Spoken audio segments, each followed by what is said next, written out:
Okay, so we're going to go into the next stance really quick. Let me actually make this more visually appealing, or useful rather.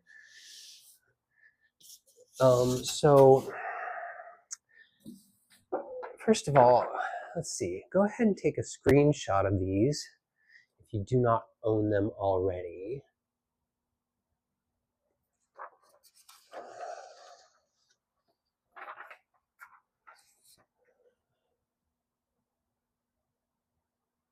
Let's see, I need a little farther out. So it's not great, but you don't actually need all of that. The last page there. This is basically, if you look under it, the Wu Qi becomes Tai Chi section is fundamentally the section I'm most dealing with. And it runs to basically the top of that second page where it says first section. You'll see it. Terrible visual. Apologies. I'll get, I don't think you need them. So anyway, this first section is, this is just my way of organizing data when I started teaching people Tai Chi. And the Wu Qi becomes Tai Chi section, as I call it, is really about what even is soft martial arts versus hard martial arts. I don't deal with very many of the hard elements there, but I do begin to explore them just a little bit with the kicking, for example, and just careful discussions of our movement. But one of the values and part of the reason I want you to have that is just that you can see all of these, terrible from here, but fourth one down, stances, skills. These are the stances that I recommend you play with the very most. And I've had I actually, again, I chose those stances not arbitrarily. They were chosen for me by another Tai Chi instructor that I had experiences with, and did more of the stance training than the teacher I spent most of my time with. So anyway, it also has pretty much every exercise and the principles of that we're getting up to in here. So that when you get to the first section, it won't be anything. Or you have to learn the form and stuff, excuse me. What will be past merely health orientation will be into, martial. So anyway, all that to say, you've got all the stances now on a picture. Hopefully, if that picture, it looked like it might be coming through in a reverse angle. If that's the case, let me know and I'll see what I can do about that.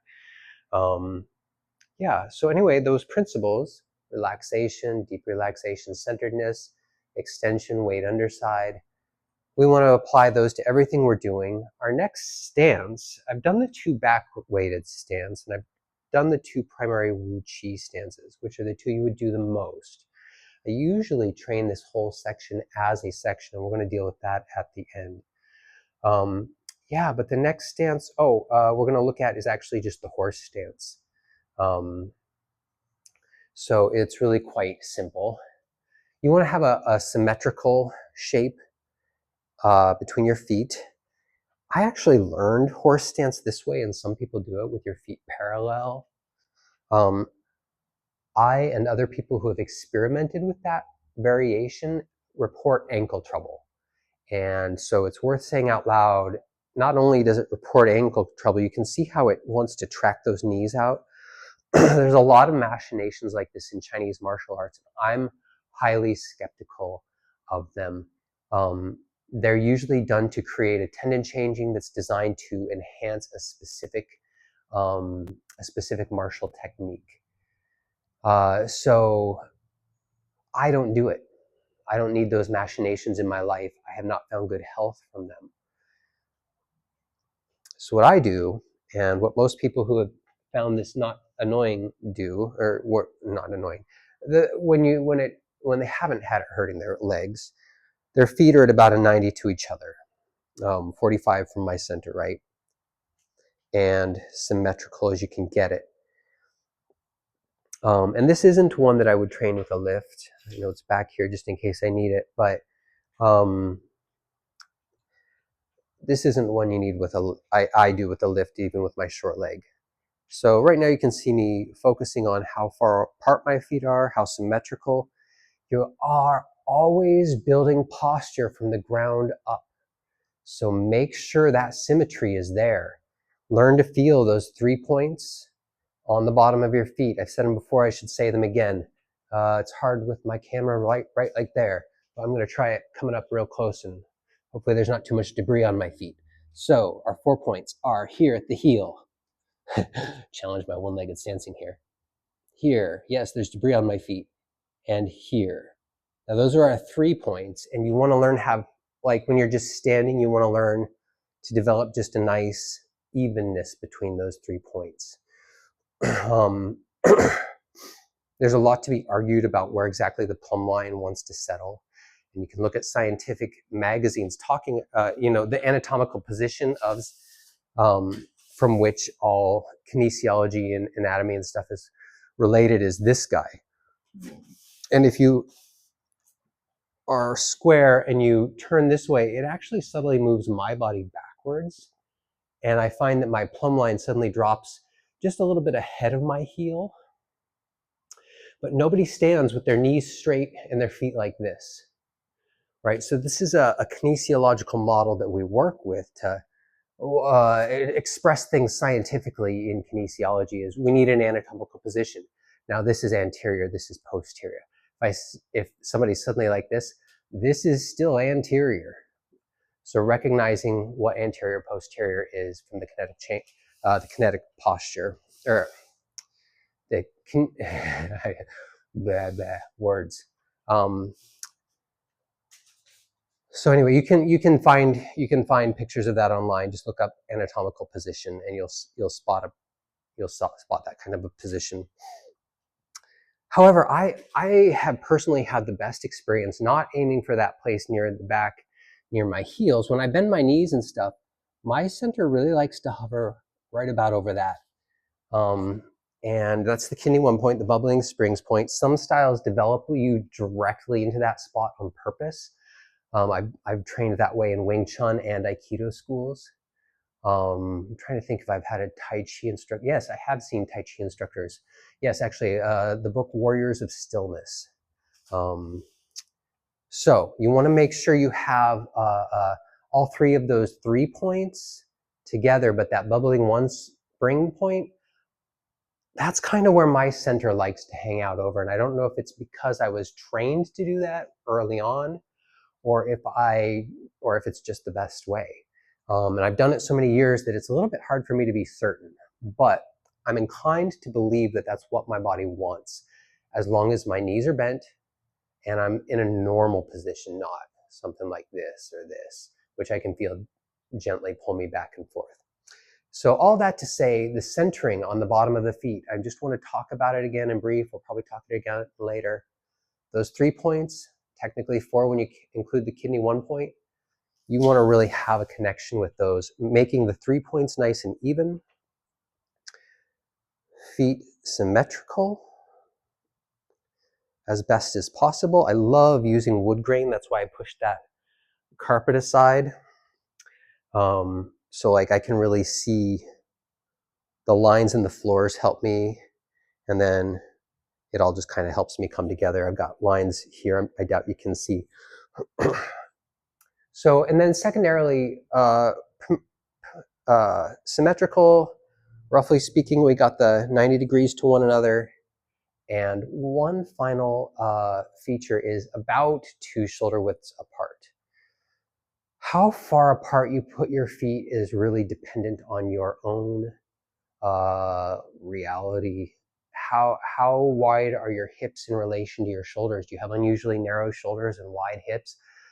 You might find that 2 shoulder widths isn't wide enough and you need to go wider. Maybe you have the exact opposite, narrow hips, wide shoulders. Suddenly 2 shoulder widths and you're like, I can't even handle this, right? You're way too wide. So bear in mind that all of these little, the 2 shoulder widths is a generalized thought that you want to seek. Okay, so that's your foot position. And the final position is just, you're going to drop, and as you drop, you're going to raise that ball. Spread the fingers, make things nice. See if my elbows, yep, just a little bit. Got my right, everything pinching. And that's it, roughly speaking. That's your ball. From the side position,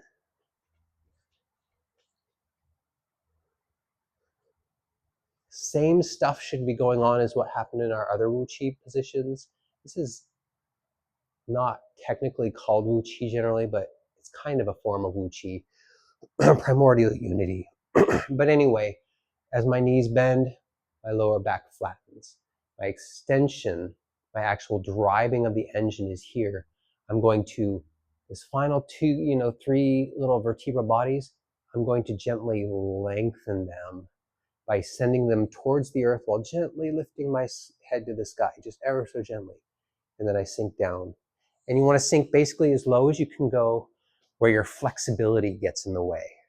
So you don't want to do anything funky when you get down in there. Later on, we'll be doing certain techniques and you'll be trying to kind of drive yourself lower is kind of what happens for beginners.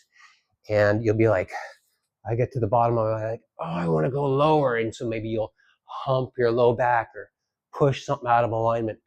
Don't do any of that. Listen to what's going on right down here, in your, you want to have this nice rounded area through the perennial crotch area there. And you don't want to do anything funky in your upper body to try and compensate for what your brain wants you to do. Listen to your body, listen to your hips, listen to what kind of flexibility you can get.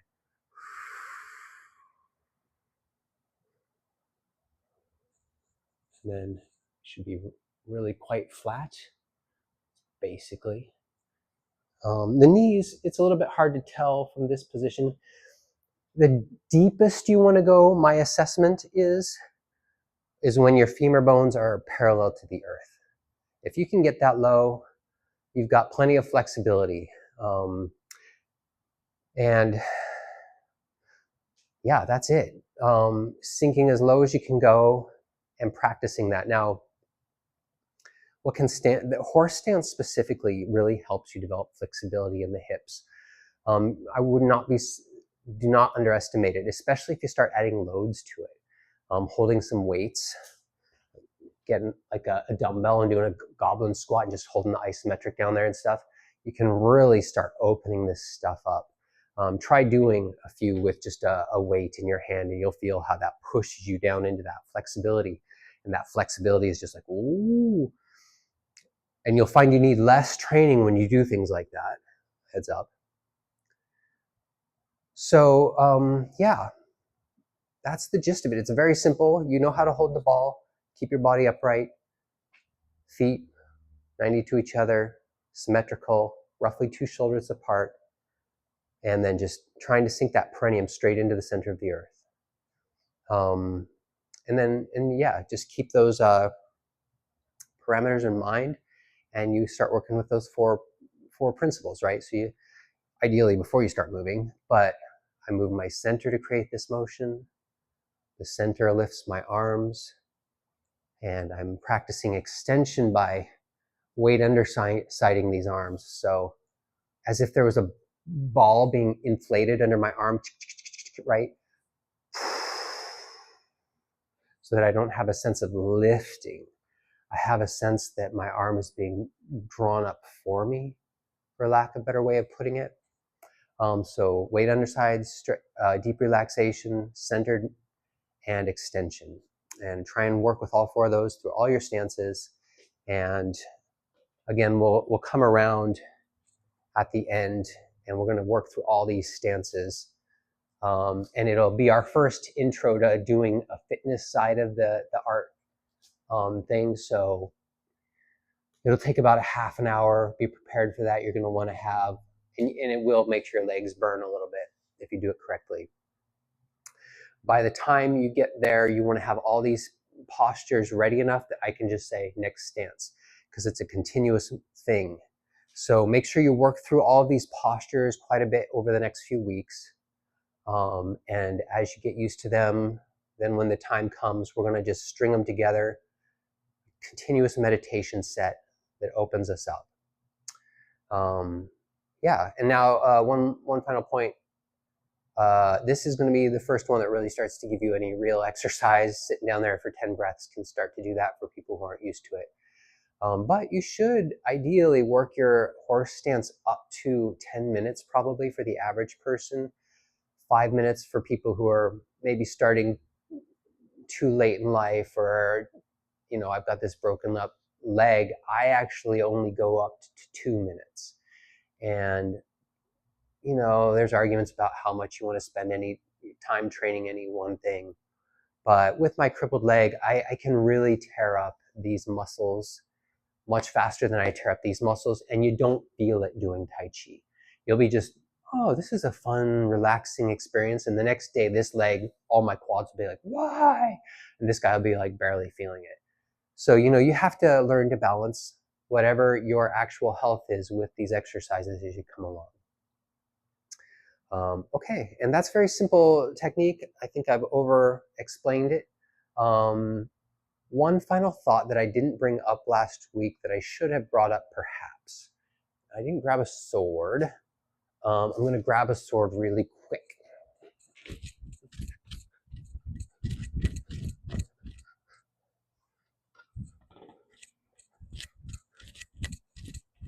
So ideally, you're talking about, I was talking about fitness last week, and we're kind of going to segue a little bit just for a minute into fitness as we do this stance stuff. But we're really going to deal with fitness much later on. But it's just an intro, and I thought that I brought it up last week, and I was mostly just thinking about how with Aikido, Tai Chi, and Bakwa, you can really work the lower body quite well. The upper body becomes more challenging. However, you can get your upper body to a certain extent. And the way you do it is you get heavy weapons and or training partner weapons drills that where you're using the jo to kind of in a directed way smack the jo out of somebody else's hands, learning to really hit those angles that are hard to hold. And that stuff can tear up your forearms real quick, as can any training with heavy weapons. So I actually got myself a Bagua Dao, a big one, a heavy weighted one. You can get them up to 20 pounds. Mine is 8.8 pounds. I wish I'd brought it just to show you. When I'm standing up, it's like this tall on me. It's really well weighted near here. Katanas are weighted a little bit farther out, so are boken, but it's really well weighted here.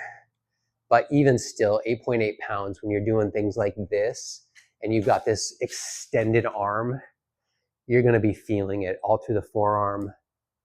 Somewhat your biceps brachialis will get a good workout. You'll definitely get a decent shoulder girdle workout, and you can actually get a certain amount of your erectus spinae group by playing with certain kinds of techniques.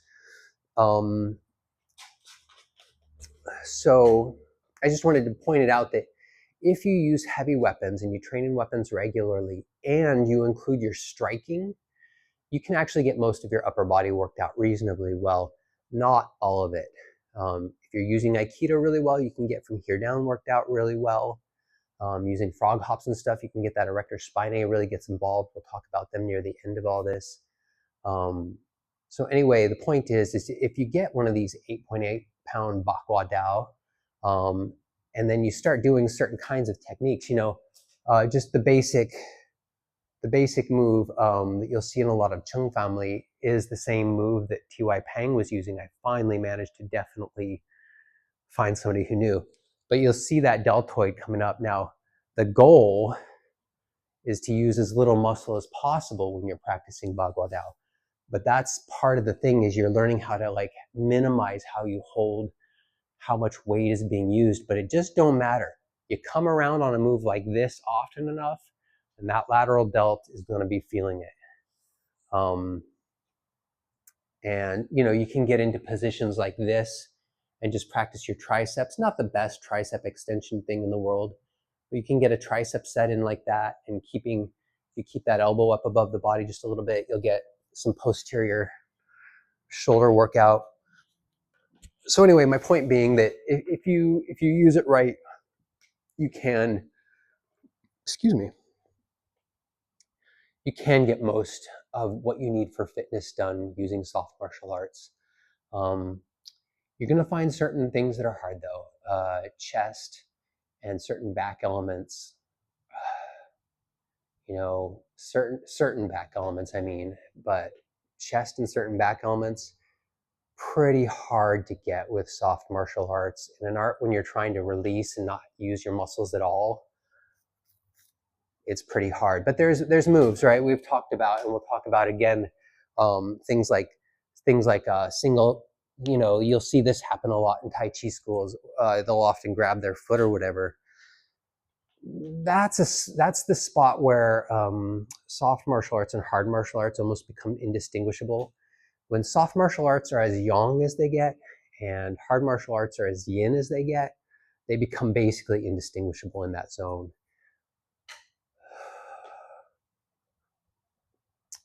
So anyway, to the point, you can get muscular exercise using the yang side of soft martial arts.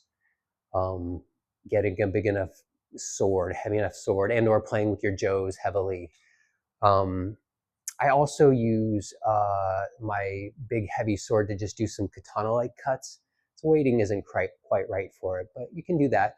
So I'll swap between Jo Subori and Sword Subori, and I'll just go back and forth. And or the final thing is I've got a big metal heavy rod it's a little bit long to be a Jo, but I do my Jo Subori with it sometimes. Swap it out and I'll do a light katana in that situation. And you can get, a reasonable, again, combining it with punching, you can get a reasonable workout. One final thought, though, is that the one problem that you run into with the punching is that good soft martial arts are more an expression of the bones than they are of muscles. So, when somebody comes at me, I'm just like, bam, and I am transmitting the earth through my bones. I'm not thrusting with my muscles. And so it's way more powerful, but it requires way less muscle. So using soft style striking, yeah, that also is hard to lay into entirely. And I might be getting a little bit pedantic because we're going to come around to the true fitness stuff a little bit later. But I do actually retain a few small chunks of martial practices from other martial arts that I believe are endlessly useless or useful.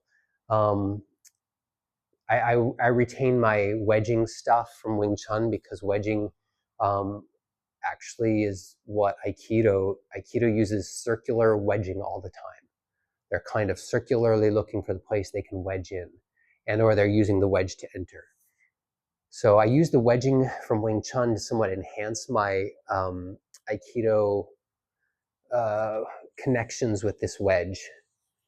And one other thing I retain from Wing Chun is a chain punch blast, by which I mean a really fast flurry of punches. And they're very heavily tricep and anterior deltoid activated. And so I use them and I get some good exercise, is the point. So just by retaining one or two elements from other arts, I have kept up my other musculature. But yeah, ultimately, soft martial artists, it's a good idea to just one day a week get into the weight room, do some upper body stuff. Anywho, so that was a little bit, yeah. I mean, anyway, I summed up a thought that I wanted to finish from last week that I thought, oh, I should have finished that. One stance, very simple. Keep practicing, and we will finish this series soon.